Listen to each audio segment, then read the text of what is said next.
नमस्कार दोस्तों, my digital पाठशाला में आपका स्वागत है। आज के इस वीडियो में हम बीजीय व्यंजक एवं सर्व समीकरणों के सवालों को हल करेंगे। यह सवाल हमने कक्षा 8वीं के प्रश्नावली 9.5 से लिए हुए हैं। प्रश्न क्रमांक 6 लिखा हुआ था, सर्व समीकरण के उपयोग से निम्नलिखित का मान ज्ञात कीजिए।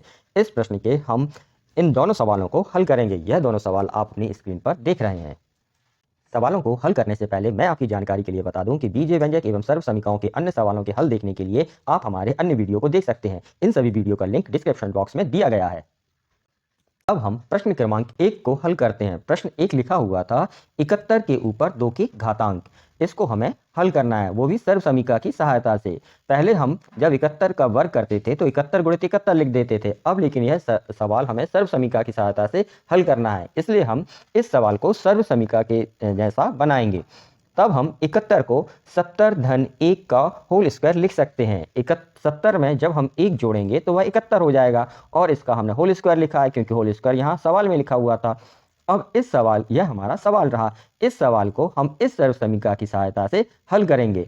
हम जैसे पिछले सवालों में हल करते थे उसी तरह हम इस सवाल को सर्व समीकरण से तुलना करेंगे। बराबर की लेफ्ट हैंड साइड तरफ जो यह ब्रैकेट है, इस ब्रैकेट की तुलना हम सवाल से करेंगे और ए व बी के मानों को ज्ञात करेंगे। यहाँ पर सर्व समीकरण में जहाँ पर ए लिखा हुआ है, सवाल में उसी स्थान पर 70 लिखा है, तब ए का मान 70 हुआ। इसी प्रकार जहाँ पर सर्व समीकरण में बी लिखा है, उसी स्थान पर सवाल में 1 लिखा है, तब बी का मान 1 हुआ। बराबर के राइट हैंड साइड तरफ अब हम इस सर्व समीकरण में ए व बी के मान रखेंगे। तब बराबर के नीचे हमने बराबर का निशान लगाया। यहाँ पे ए स्क्वायर लिखा था सर्व समीकरण में, तो ए का मान 70 है, तब हमने यहाँ 70 का वर्ग लिखा। प्लस तो प्लस लिखा। यहाँ पे 2 लिखा था सर्व समीकरण में, तब हमने 2 लिखा। ए और बी का 2 के साथ गुणा है। ए का मान 70 है, तब गुणित 70 लिखा, और बी का मान 1 है, तब गुणित 1 लिखा। यहाँ प्लस है, तब हमने यहाँ प्लस लिखा। बी का मान 1 रहा, तब हमने सर्व समीकरण में बी का स्थान पर 1 का वर्ग लिखा, क्योंकि यहाँ फार्मूले में बी का वर्ग है, तब यहाँ 1 का वर्ग हुआ। आगे जब हम इसे हल करेंगे तब हमने बराबर के नीचे बराबर का निशान लगाया।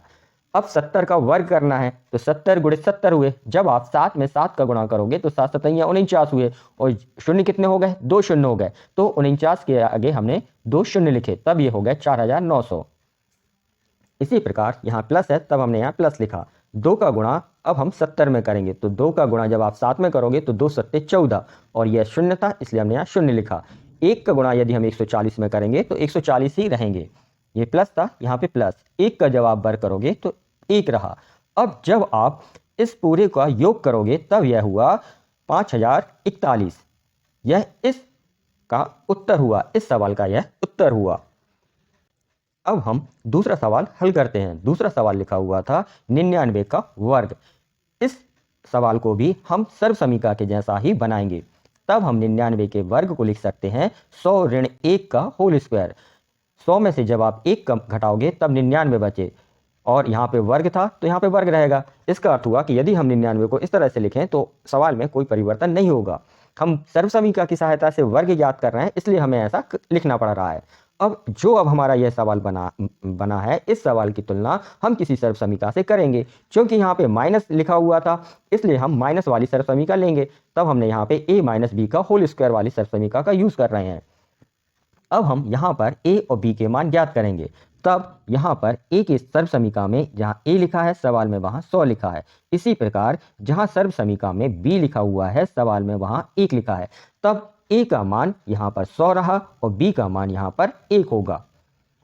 यह आपको क्लियर हो गया होगा। अब बराबर के राइट हैंड साइड तरफ सर्व समीकरण में a और b के मान हम रखेंगे। तब हमने बराबर के नीचे बराबर लिखा। a का यहाँ वर्ग लिखा था, इसलिए हमने यहाँ 100 का वर्ग लिखा, क्योंकि a का मान अब 100 रहा।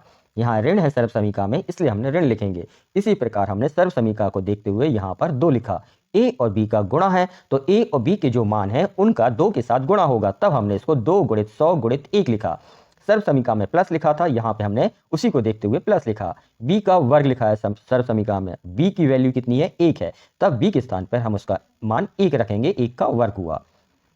बराबर के नीचे हमने बराबर लिखा। अब यहाँ पे 100 का वर्ग लिखा है। वर्ग का अर्थ हुआ 100 को 2 बार लिख के गुणा करना, तो 100 गुणित 100।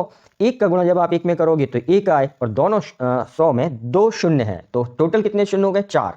इसलिए हमने यहाँ पे 1 के आगे 4 शून्य लिखे। यहाँ पे माइनस था तो हमने यहाँ पे माइनस लिखा। अब 2 का गुणा आपको 100 में करना है और फिर 1 में करना है। 2 का गुणा जब आप 100 में करोगे तो ये 200, और 200 का गुणा जब आप 1 में करोगे तब भी 200 ही आएंगे, है ना, क्योंकि किसी भी संख्या में हम 1 का गुणा करेंगे तो गुणनफल सदैव वही संख्या रहती है। यहाँ पे प्लस था इसलिए हमने यहाँ प्लस लिखा। 1 का वर्ग किया तो 1 ही रहा।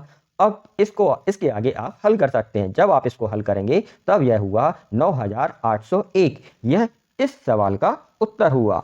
मैंने इसी वीडियो में दोनों सवालों को स्टेप बाय स्टेप समझाने की कोशिश की है। आशा करता हूं इस वीडियो के माध्यम से आपको ये दोनों सवाल समझ में आ गए होंगे। बीजीय व्यंजकों के सवालों को हल करते समय हमने जिन सर्व समीकरणों का उपयोग किया है वह सर्व समीकरण इस प्रकार रहीं जिन्हें आप अपनी स्क्रीन पर देख रहे हैं। इन सर्व समीकरणों को आप अपनी कॉपी पर लिख लें। यह सर्व समीकरण जब आपको याद होंगी तब आप किसी भी सवाल को इन सर्व समीकरणों की मदद से हल कर सकते हैं।